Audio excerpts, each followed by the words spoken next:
విజయవాడలోని venue convention సెంటర్లో స్వాస్థ్య విద్యావాహిని కార్యక్రమాన్ని ముఖ్యమంత్రి చంద్రబాబు నాయుడు ప్రారంభించారు. ఏడాదిలో 10 సార్లు వైద్య విద్యార్థులు గ్రామాల్లో పర్యటించి ఆరోగ్యంపై ప్రజలకు అవగాహన కల్పించడమే లక్ష్యంగా కొత్త పథకాన్ని ప్రభుత్వం రూపొందించింది.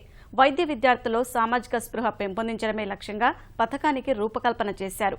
గ్రామాల్లో పర్యటించే వైద్య విద్యార్థులు వైద్యం, ఆరోగ్యంతో పాటు కుటుంబ సంక్షేమంపై సర్వే చేయనున్నారు. అంటువ్యాధులు, పరిసరాల పరిశుభ్రతపైన ప్రజలకు అవగాహన కల్పించనున్నారు.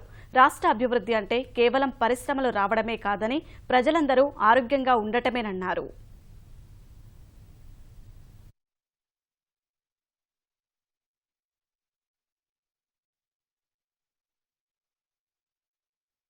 ప్రభుత్వం ఇది ఒక నూతనమైన ఇనిషియేటివ్ తీసుకున్నాం. ఇప్పుడే మంత్రి గారు చెప్పారు. నేను 1-2 విషయాలు కాదు, నేను చాలా విషయాల్లో వినూత్నంగా ముందుకు పోతున్నాం. ఈరోజు ఈ ప్రభుత్వం 2.5 సంవత్సరాలుగా కొన్ని వినూత్నమైన కార్యక్రమాలకు శ్రీకారం చుట్టాం. అభివృద్ధిలోనే కాదు, హ్యాపీనెస్ ఇండెక్స్ పెట్టాను. అంటే ఆనందంగా ఉండాలి. ఆనందంగా ఉండాలంటే ఆరోగ్యంగా ఉండాలి. అనారోగ్యంతో బాధపడతా ఉంటే అక్కడి నుంచి మీరు చూస్తే సఫరింగ్తో బాధపడతారు తప్ప ఆనందం వచ్చే పరిస్థితి ఉండదు. ఇప్పుడు మీరు ఒక విధంగా చెప్పాలంటే మీ జనరేషన్ ఫార్చునేట్. మాకంటే ముందు జనరేషన్ మరీ భయంకరం. 50 సంవత్సరాల్లో చనిపోయేవాళ్ళు, 30-40 సంవత్సరాలు చనిపోయేవాళ్ళు, కరువు వస్తే చనిపోయేవాళ్ళు, లేకపోతే ఒకసారి కలరా వస్తే చనిపోయేవాళ్ళు. ఈరోజు మేము వచ్చిన తర్వాత కొద్దిగా మెడిసిన్ డెవలప్ అయింది.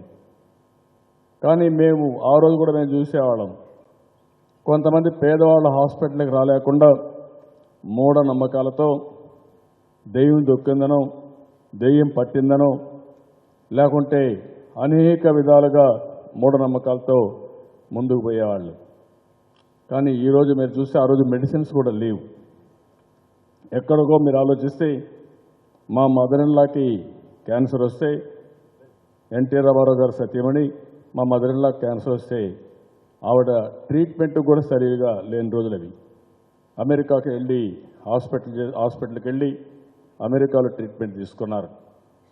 ఎన్టీఆర్కి ఆ రోజు హార్ట్ సమస్య వస్తే 84 ఆ ప్రాంతాల్లో ఆయన అమెరికాకు పోయి ట్రీట్మెంట్ తీసుకునే పరిస్థితి. ఈరోజు మనకు ఆ ప్రాబ్లం లేదు. మనకే కాకుండా వేరే దేశాల నుంచి మన రాష్ట్రానికి, మన దేశానికి ట్రీట్మెంట్కి వస్తున్నారంటే ఎక్విప్మెంట్లో we're very strong. Best technologies వచ్చాయి, ఎక్విప్మెంట్ వచ్చింది, బెస్ట్ డాక్టర్స్ అందరూ కూడా ఇండియా నుంచి వచ్చే పరిస్థితికి వచ్చారు.